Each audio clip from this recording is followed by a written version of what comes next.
When you declare your own custom methods in your Java code, you can declare them with arguments, parameters or values that they can receive, and these methods can return values as well. I'm starting in a version of my calculator application that's in a project called Methods with Args. This application already has a custom method that I've previously used in other exercises. The name of the method is getInput. It's designed to receive a single argument, a string, with a name of prompt, and it's designed to return a string as well. All of the complex code is encapsulated within the method. So when I call the method, all I need to do is pass the name and a value that I want to display on the screen, the prompt. Now you can create your own custom methods incredibly easily in Eclipse. Let's say that you have some custom code, and it's either 3 lines or 10 lines or 100 lines of code, and you want to take that code out of the main method and make it its own custom method. Eclipse calls this extracting a method, and here's how you do it.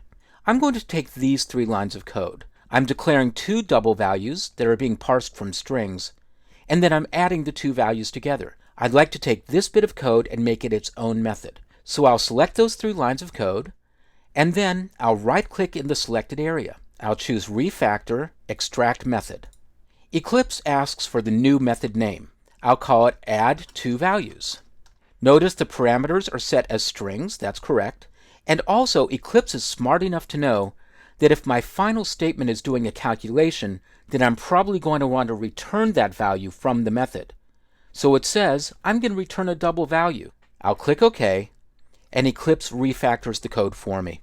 The new code is a single line that says create a double value named result, which is calculated by calling the new add 2 values method, and it's passing in the 2 strings. And here's the new method. It's declared as private, static, and double. Because it's private and static, it can be called from within the main method, and because it declares double as the return type, it knows that it's going to return that calculated value. Here's all of the code that I extracted, and here's the code that returns the result. The keyword return means here's the value that I'm returning from this method, and the data that you pass back must match the data type that you declare here. I'll save my changes and run the application. I'm asked for my values, and I'll type in 5 and 10, and I get back 15. So I know that the code is working.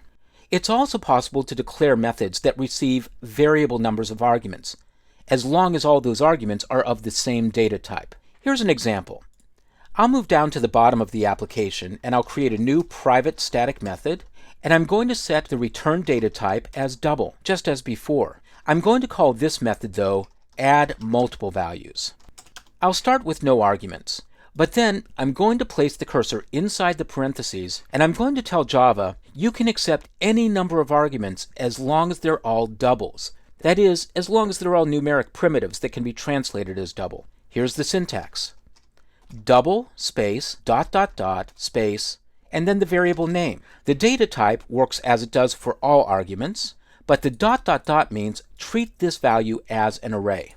Right now I'm seeing a little bit of error information, and that's because I haven't returned a value yet. So now I just need to fill in the implementation of the method. I'll expand the editor so we can see more of the code. And within the method, I'm going to start by declaring a double value of result and set it as 0D, meaning the double version of 0. Now I'm going to loop through those values. Because of the dot dot dot in the middle of the declaration, values is passed in as an array. And I'll loop through using a for loop. I'll type for, press Control space, and I'll use a for each loop. Eclipse tells me it's going to create a new double value named D each time through the loop. And this is the collection or array it's looping through, values. Within the loop, I'll add the value to the result using the plus equals operator. Result plus equals D. And finally, after the loop, I'll return the result. So there's my completed method accepting variable numbers of double values.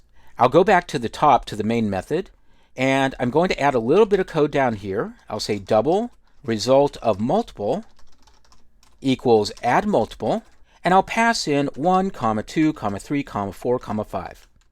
And again, I can pass in as many values as I want, as long as they can all be easily converted into double values. Then I'll output the result saying the answer for multiple values is, and then the answer. I'll run the application. I still have to go through the inputs for the original calculation. But then I get the answer from the multiple values also. Now it just so happens that I got back the same values, so let's try running the application again. This time I'll add 5 and 5 together, and I get back 10 for the first answer, but 15 for the second, because that's the result of 1 plus 2 plus 3 plus 4 plus 5. So this is how you declare your own methods with arguments. Java requires arguments to be declared. If you haven't declared them, you can't pass them in, and if you do declare them, you have to pass them in. It's very strict. But you do have the option of using the variable argument syntax to allow yourself to pass in multiple arguments as long as they all follow the same data type.